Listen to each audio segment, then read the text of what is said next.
nizan nili thanga sang ni som ni pali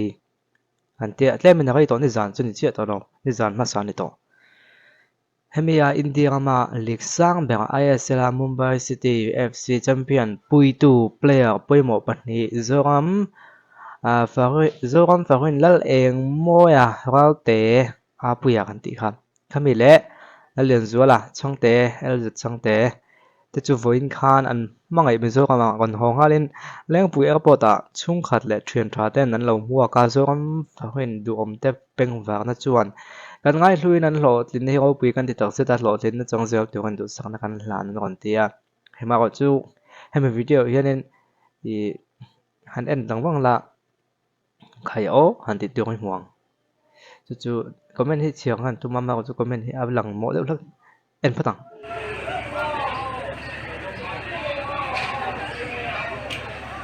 nia hung mi hi a pui chu nia ma ko wang ha zok thi ko tum ha khi el ze chang te khania kan khoi be khang kan khoi lo te pok nam ve tho mai thei te phun chu kan lo ngai phan lo ka thi tho bok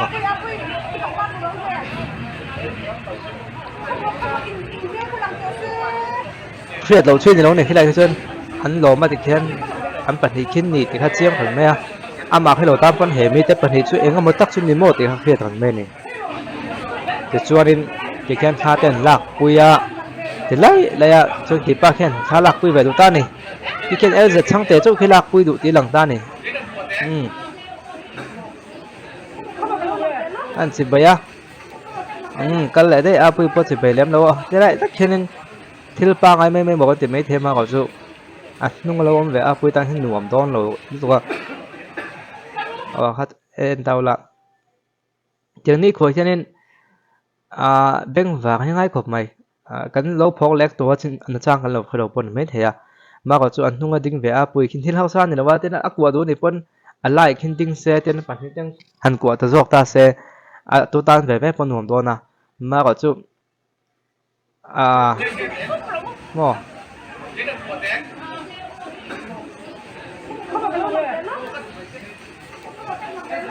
comment lama an sei na sa khop mai a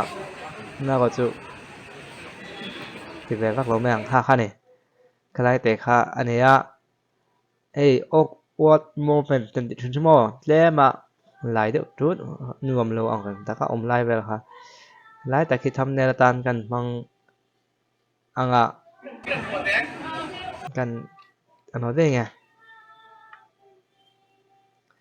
ti khan ha kha ni thil chin chang khre ta ngai khop mai a chin chang khre lo hi chuanin thil hi a khre lo ve thei khop mai ta tian che chuan hei alai hian mizo pa siam cookies ang deuh chi khap alo oma ni hi so ga zo tun ma ta kan khre thin kha kami na an on siam thang kha ni ya a tui lo ve chu ti khati ti zong zong tu le ngai in de ngai in e huna kan nga aman ngai to chuanin a hlok ka ti ke chu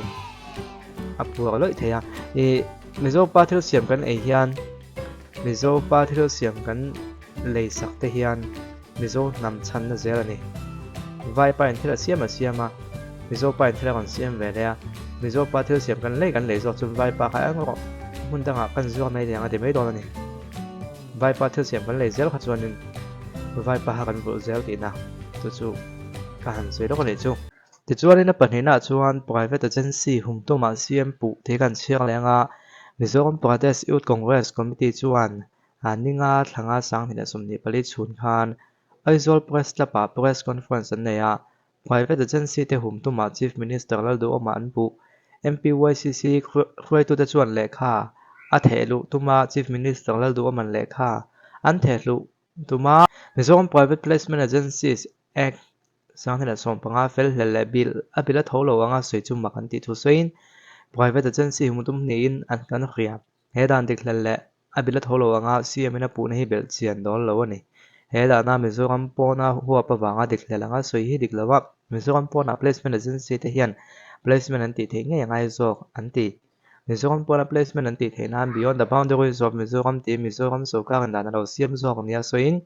MPYCC khoi tu te chuan chu te dai chuan India kan pona foreign an thok tu tur thon chuaka placement ti chung chang ai ro India Sarkar lai pui thu ania Indian Constitution ha 7 schedule noya union list mi ani tin India pona han thok tu thon chuak tu chuan Ministry of External Affairs noya Protector General of Immigrants Office ani register ha registration certificate an nei angai thuan soi MPYCC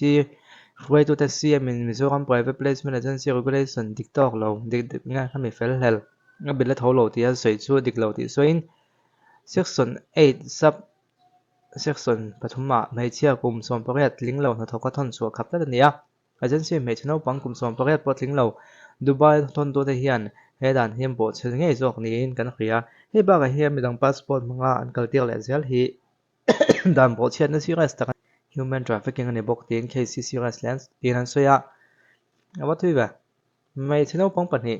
ดูใบเจล่าทัศรีอันตันตีกันเตะให้ไม่ตีก็ตัวอาจารย์ชื่อเฮียนด่านนั้นบทเชิงให้ติดส่วน MPYCC คุยตัวจวนมิโซรัม Private Placement Agencies Act สักให้สักส่วนไอ้ด่านนั้นบทเชียนในจวนเข็มนะกลุ่มทุ่มแท่งลงอินนักคู่งมอเจียงสิงแท่งสวยตีกันมอนปันนี้ปันนี้ปัวเข็มเทียนี้ดินสักส่วนสองปลีปัวให้ด่านนั้นบทเชียนในจวน offense to be cognizable and non-bailable ในทวนสวย MPYCC คุยตัวจวน CM จูฟังงานแอนตัวไม่ชนะปังจำปุยง่าย AMM จะปงไอตัวละว่าปุยนด่านบทเชียนกลุ่มเลี้ยงเราดูใบทั้งตัวจนจอกอังาทับังกำเลยว่าเขาสักไม่เฮดิกเลยว่าอันมานี่หุ่มตุ้มตรงเฮดิกนะเบตุมนั่นยังไงนั่นคืออาจารย์สิ่งที่ตัวเฮีCM เติมนั่นแบงส่วนหุ่นทุนจังด่านบทเชียตัวเห็นอินสมนั่นทุกตะกันเราในยามนี้อันที่เฮียนี่อีเวลเนี่ยจวน CM แคมเปญฟันเต้นเราตุ่มสักแบบนี้ไงเนี่ยงั้นทั้งคดีอาจารย์สิ่งในตัวนู้นในตัวนู้นป้าให้กัน CM แคมเปญเนี่ยกันเนี่ยที่สวยที่อดีตทำไมยามนี้ติดเตะอันส่วนนี้ก่อนจะจุงเท่งเตะเราเอามาเนี่ยมั้งจุงเท่งเตะเราเอามาเนี่ยจวนนั้นอัฟเฟลเฮลแล้วไม่ได้กล่าวแล้วไม่มาก็จุพูดดูนะด่านอันเรา CM เฟลเฮลที่คอนเกรสโซกาไลอเมริกานี่นั่นแหละก็จุ MNF ข้าเนี่ยพอไม่ทันเราไลเซนส์เราเปิดเป็นเลเซลบ็อกซ์ที่เต้นอ่ะส่วนจุมีเนี่ยบางจวนอันมาเนี่ยโซกาไลอันมาเนี่ยปาร์ตี้วัดเดิมนะอันนี้เทวังขานไล่เฮียนินอันปาร์ตี้ทว่ากันหาว่ากันด่านเสียมเขาเฟลเราเองมาแลมเราเว้ในส่วนของปนทนสัวไทยตีข้าเอ็งมาส่วนน้อมเราตีข้าอันก่อนสวยนี่ไหมอ่ะจวนอันบ้าของส่วนคนก็ไม่นะครับจู่ก็ตินเขาเวลาเราตัวง่ายละก็ตันหันเทงก็ตันแข่งตอนหัวก็ทุกส่วนกันอันนี้เฮียนเทียมไหมอันเฟลเราเว้อันที่นี่ชวนหันพ้นแต่รวยตายละเอาอมโชเวียวะมาก็จู่ก็ทุกลูกในแอมพลมแล้วมาก็จู่ก็ที่ม่วงดุขบมาอ่ะไม่ปุ่นเคยมาก็เซ่ตามที่ก็เซ่กันตีอังปวดที่นี่เราเดียวว่าก็ตอนนั้นเลยลำปังอันก่อนดิ้งเวเลยอะเลยลำปังอันก่อนดิ้งเวเลยที่ข้านั้นติดเนวันติดเนว่าก็เนว่าตบอะทุกลูกน่ะปวนโจเซลนี่อะแล้วจะมีปุยให้กันหักแข่งไปแล้วว่าจะมีคนเราแทนแล้วจะบอกว่าให้เราได้มันต่อทรีนะจู่วันจวนกันเที่ยวดูแต่พอฮิตไปเวดูให้เราง่ายคบไม่อมวนรู้ตัวแกของจนนอกจากตู้แต่จะปอจู่กันหมดเท่าว่าจู่วันจวนเหตุที่เรื่อยๆแต่วิ่งมาอ่ะนักกินอัปเดตกันเราอัปเดตที่แม่งมันบอกว่าเกลเซลที่เกลเซลที่ฟังให้จู่ตอบไม่ค่อยตอนเราเนี่ยแหละขาดตอกินคนเดียวเลยทวินตอนนี้นั่นแหละนี่ที่ขาดตาเซ